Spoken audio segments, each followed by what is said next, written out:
Firman-Mu ya dan amin. Janji-Mu menopangku, berjalan bersama-Mu di setiap musim hidupku. Yesus, aku cinta padamu. Yesus, tetaplah bersamaku. Tiada yang dapat menggantikanmu. Engkaulah jaminan hidupku.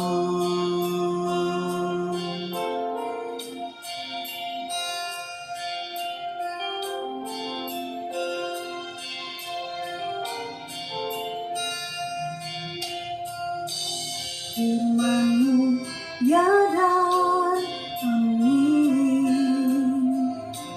Janji-Mu menopangku, berjalan bersama-Mu di setiap musim hidupku. Yesus, aku cinta padamu. Yesus, tetaplah bersamaku. Tiada yang dapat menggantikanmu. Engkaulah jaminan hidupku.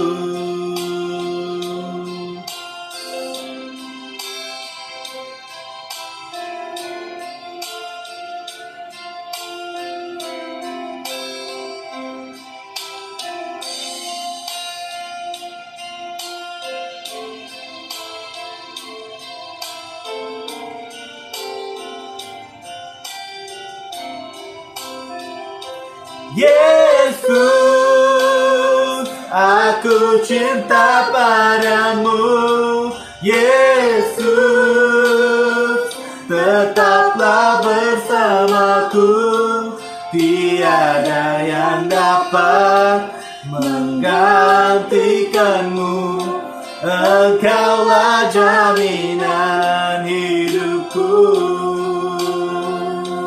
Tiada yang dapat menggantikanmu. Engkaulah jaminan hidupku. Tiada yang dapat menggantikanmu. Engkaulah jaminan hidupku.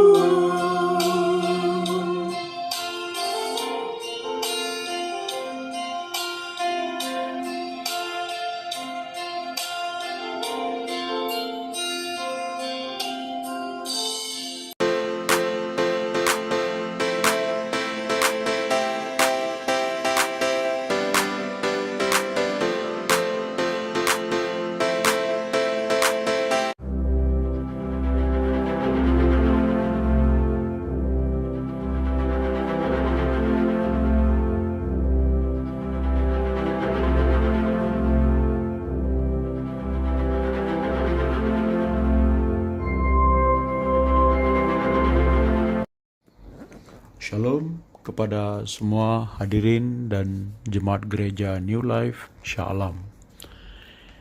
Kepada semua bapak-bapak, ibu-ibu, dan kenalan-kenalan kami, salam Kristus kepada semua. Tuhan itu baik, bahwasanya kekal selama-lamanya kasih setianya.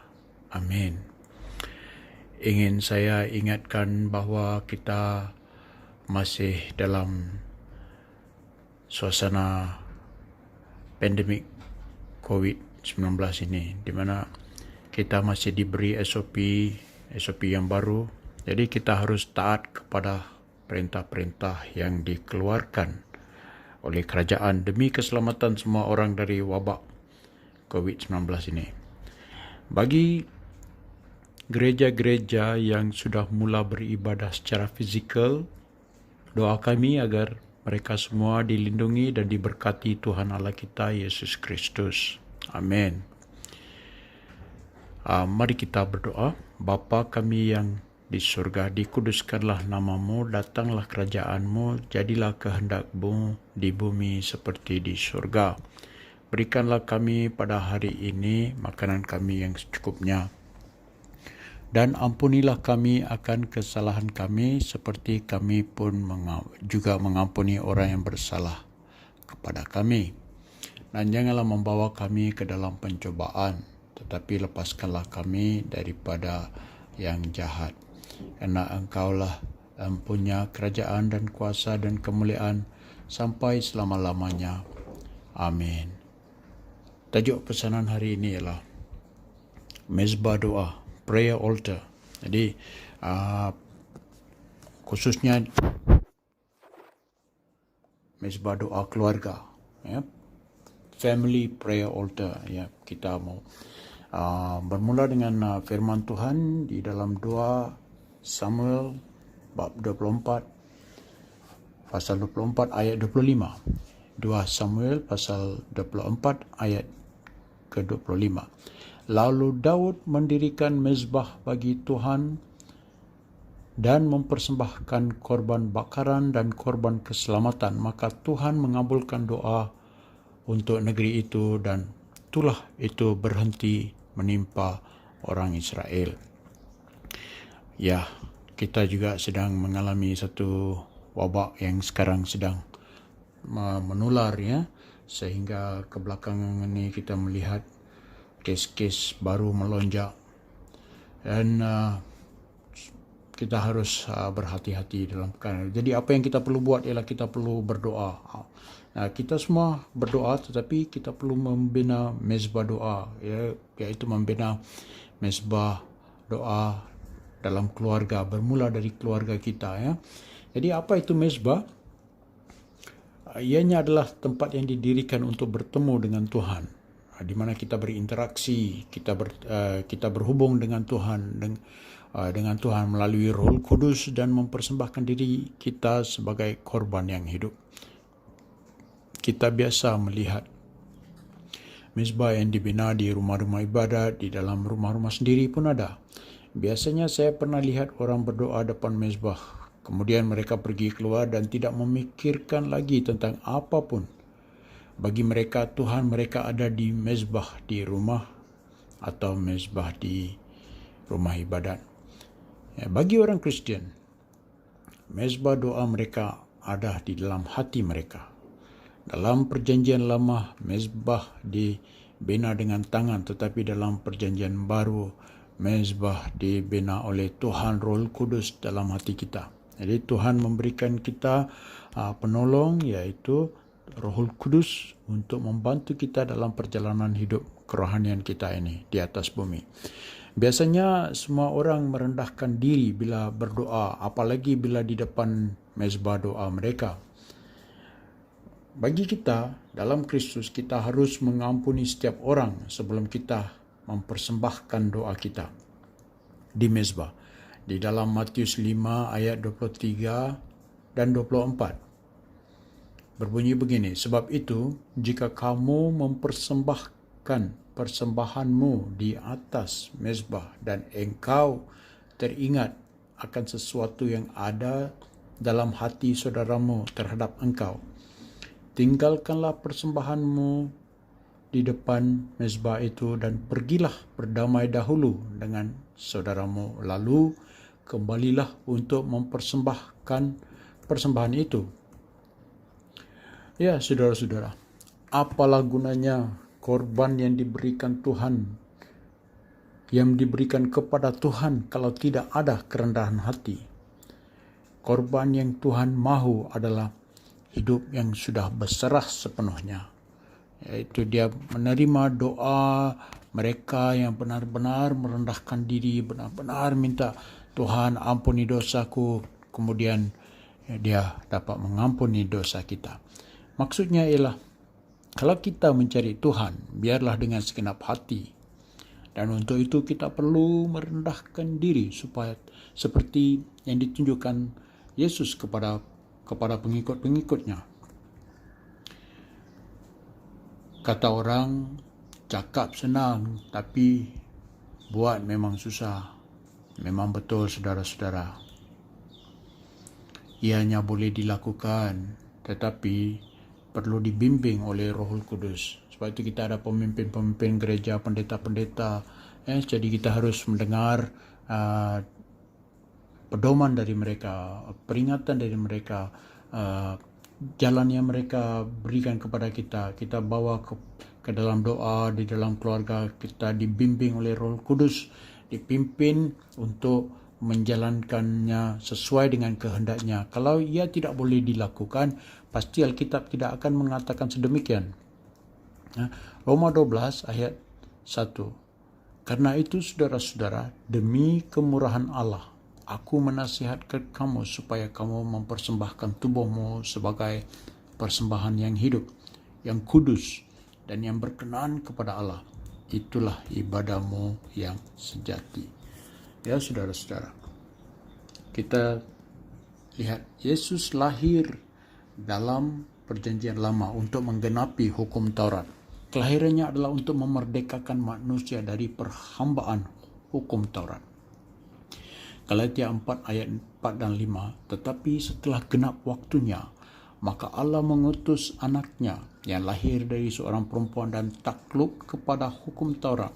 Ia diutus untuk menebus mereka yang takluk kepada hukum Taurat supaya kita diterima menjadi anak. Jadi bagaimana kita perlu berdoa di mezbah doa? Ya, saudara-saudara yang dikasihi Tuhan, kita tahu Yesus adalah Tuhan. Dari perkataannya dalam Lukas 17 di mana Tuhan Yesus menyembuhkan 10 orang kusta, penyakit kulit yang tidak ada penyembuhan pada waktu itu, disembuhkan oleh Yesus apabila mereka berseru kepadanya. Dalam ayat 17 dan 18 di dalam Lukas 17, Yesus berkata, bukankah ke-10 orang tadi semuanya telah menjadi tahir, disembuhkan? Di manakah 9 yang lagi?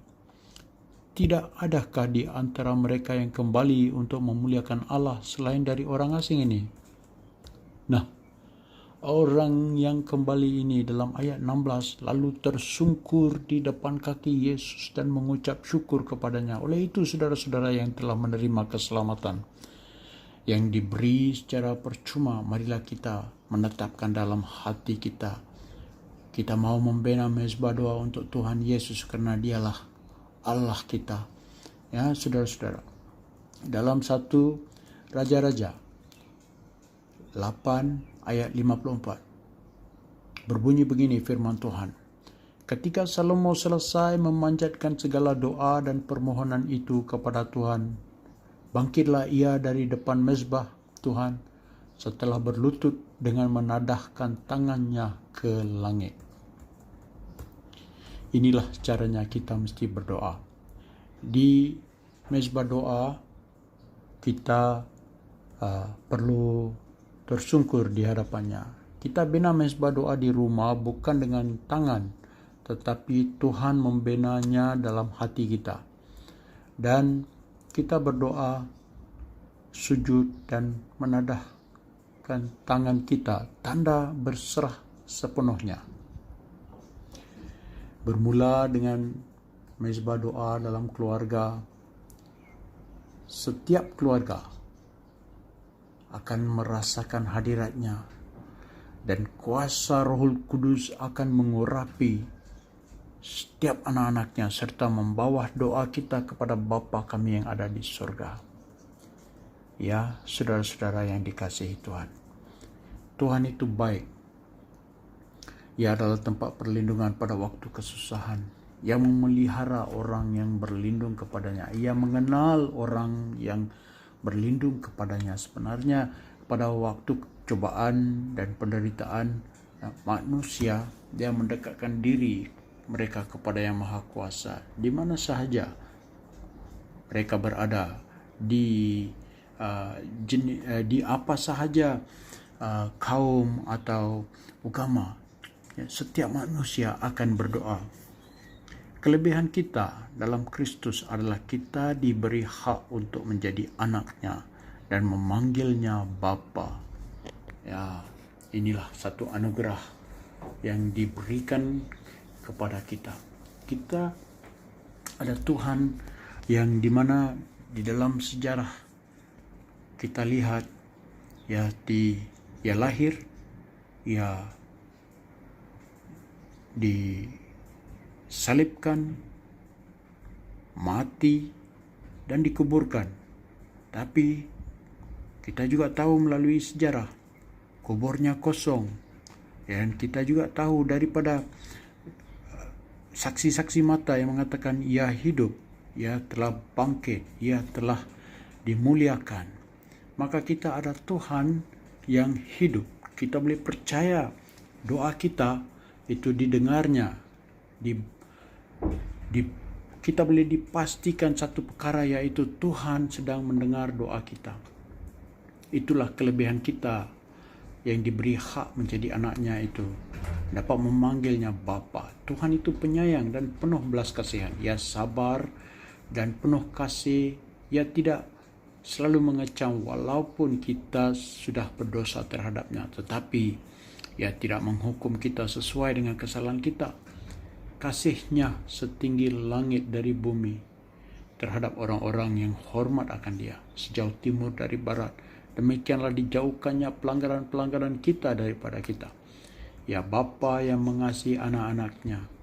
Di dalam 1 Petrus 4 ayat 7. Dari segala sesuatu sudah dekat. Karena itu kuasailah dirimu dan jadilah tenang supaya kamu dapat berdoa. Ya saudara-saudara, jadilah tenang supaya kamu dapat berdoa. Hari ini saudara-saudara, kau benahlah, buatlah keputusan untuk membina mezbah doa dalam keluarga setiap anak-anak Tuhan Yesus Kristus, setiap jemaat gereja, setiap umat Kristus. Benahlah mezbah doa dalam setiap keluarga mereka, supaya Tuhan menjadi kepala dalam setiap keluarga. Ya, mari kita berdoa. Bapa yang penuh kasih, berilah telingamu dan bukalah matamu dan dengarkanlah doa hamba-Mu yang sekarang ku panjatkan ke hadirat-Mu siang dan malam bagi umat Kristen yang sedang mendengar dan berdoa bersama. Urapi kami dengan kuasa Roh Kudus untuk melakukan kehendak-Mu pada hari ini Bapa. Ya Tuhan, pada waktu Engkau berkenan, ya Allah, demi kasih setia-Mu yang besar, jawablah hamba-Mu dengan pertolongan-Mu yang setia. Biarlah orang-orang yang mencintai-Mu mendapat sentosa. Biarlah kesejahteraan ada di dalam-Mu. Kiranya Tuhan mengasihani kita dan memberkati kita. Kiranya Ia melindungi kita dan menyinari kita dengan wajah-Nya, memberikan umat-Nya damai sejahtera. Amin. Tuhan memberkati.